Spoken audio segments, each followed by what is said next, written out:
अब इसी का दूसरा प्रश्न, इसमें प्रश्न दिया हुआ है एपी के रूप में 2, 5/2, 3, 7/2। ठीक है, इनमें आपको पहले सारवंतर चेक करना है, यानी डी का मान निकालना है। डी का मान निकालने के बाद में अगर इनका सारवंतर समान होता है तो वो एपी में होंगे। एपी में है तो इसके अगले 3 पद और ज्ञात करना है। अब इस प्रश्न को हल करते हैं। इसके लिए हमें सारवंतर निकालना है, यानी डी का मान निकालना है। अगर डी का मान समान होता है तो एपी कहलाएगी। अगर एपी में है तो उसके अगले 3 पद और आपको ज्ञात करना है। ठीक है, हम डी का मान निकालेंगे A2 - A1 A3 - A2। इसमें लिखेंगे पहले दूसरा पद। इसमें दूसरा पद कितना है बच्चों, 5/2 है। आगे साइन है माइनस का। अब लिखेंगे A1, यानी जो पहला पद है। इसमें पहला पद कितना है बच्चों, 2 है। ठीक है, इसके नीचे मान लेंगे 1। अब इसका लघुत्तम लेंगे, इसका लघुत्तम आ गया 2। फिर 2 का भाग 2 में देंगे तो 1 बार जाएगा। 1 को 5 से गुणा करेंगे, 5 आ जाएगा। आगे साइन है माइनस का। फिर 1 का भाग 2 में देंगे 2 बार। फिर 2 को 2 से गुणा किया तो बच्चों 4 आता है, यानी 5 में से 4 गए तो कितना बचेगा, 1 बचेगा। इसके बट्टे में आ जाएगा 2। इस प्रकार इसमें डी का मान हमें प्राप्त हुआ 1/2। अब इसमें लिखेंगे A3 में, A3 का मान कितना है, 3 है। आगे साइन है माइनस का। फिर लिखेंगे A2, यानी दूसरा पद कितना है, 5/2। ठीक है, इसके नीचे मानेंगे 1। अब इसका लघुत्तम लेंगे, इसका लघुत्तम आ गया 2। फिर 1 का भाग 2 में देंगे, 2 बार जाएगा। और 2 को 3 से गुणा किया तो हमें प्राप्त हो गया 6। आगे साइन माइनस का है। फिर 2 का भाग 2 में दिया 1 बार। 1 को 5 से गुणा किया तो 5 आ जाएगा। अब बाकी करेंगे तो ऊपर बचेगा 1, इसके बट्टे में आ जाएगा 2। इस प्रकार इसका मान हमें प्राप्त हो गया 1/2, यानी इसमें डी का मान समान है और इसमें भी डी का मान समान है, अतः ये एपी में है।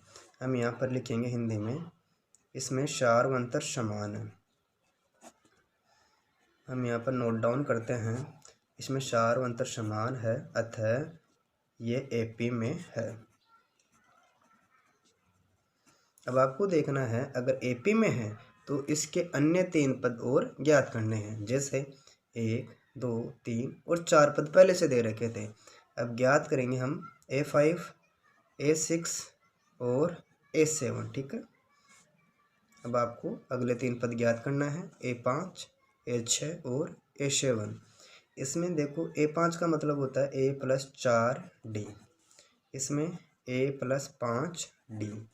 इसमें लिखेंगे A+6D। ठीक है ना। अब इसमें देखो ए का मान कितना है, इसमें ए का मान होगा जो पहला पद है, तो प्यारे बच्चों इसमें ए का मान हो गया 2। फिर आगे साइन है प्लस का। अब उतारेंगे 4। ठीक है, अब लिखेंगे डी का मान, यानी सारवंतर कितना आया था। इसमें सारवंतर 1/2 है, तो मैंने यहाँ पर नोट डाउन कर दिया 1/2। अब इसको हल करेंगे, उतारेंगे 2। आगे साइन है प्लस का। इस ब्रैकेट का मतलब गुणा करना होता है, तो हम 2 का भाग 4 में देंगे, 2 बार गया। फिर 2 को 1 से गुणा करेंगे तो 2 आ जाएगा। अब इन दोनों को ऐड करेंगे तो हमें प्राप्त हो गया 4। ठीक है, यानी इसमें 5वां पद जो आएगा उसका मान होगा 4। अब ज्ञात करेंगे छठा पद। इसमें फिट करेंगे A+5D में। इसमें ए का मान लिखेंगे पहले। इसमें ए का मान कितना है बच्चों, 2 है। आगे साइन प्लस का, उतारेंगे 5। फिर लिखेंगे डी का मान, यानी सारवंतर कितना आया था, 1/2। तो मैं यहाँ पर नोट डाउन कर रहा हूँ 1/2। आगे करेंगे, उतारेंगे 2। आगे साइन प्लस का है। इस 5 को 1 से गुणा करेंगे तो 5 आता है, इसके बट्टे में आ जाएगा 2। ठीक है, इतना करने के बाद में आपको देखना है, इसके बट्टे में तो 2 है, इसके बट्टे में कुछ नहीं तो क्या मानेंगे, 1 मानेंगे। अब इसका लसन निकालेंगे, इसका लघुत्तम आ गया 2। 1 का भाग 2 में देंगे, 2 बार जाएगा। फिर 2 को 2 से गुणा करेंगे तो 4 आ जाएगा। आगे साइन प्लस का है। फिर 2 का भाग 2 में दिया तो 1 बार। 1 को 5 से गुणा किया तो 5 आ जाएगा। ठीक है, अब इन दोनों को ऐड करेंगे तो 9 आ जाएगा, इसके बटे में 2। इस प्रकार इसका जो पद बनेगा, इसका आंसर हो जाएगा 9/2। अब 7वां पद ज्ञात करते हैं, A+6D। तो हमें उतारना पहले ए का मान। इसमें ए का मान कितना है बच्चों, 2 है। आगे साइन प्लस का है, उतार देंगे 6। अब लिखेंगे डी का मान, और डी का मान हमारे पास में 1/2 है। ठीक है, उतारेंगे 2, आगे साइन है प्लस का। अब देखो इसमें यहाँ पर 6 है, अंदर ब्रैकेट में 1/2 है।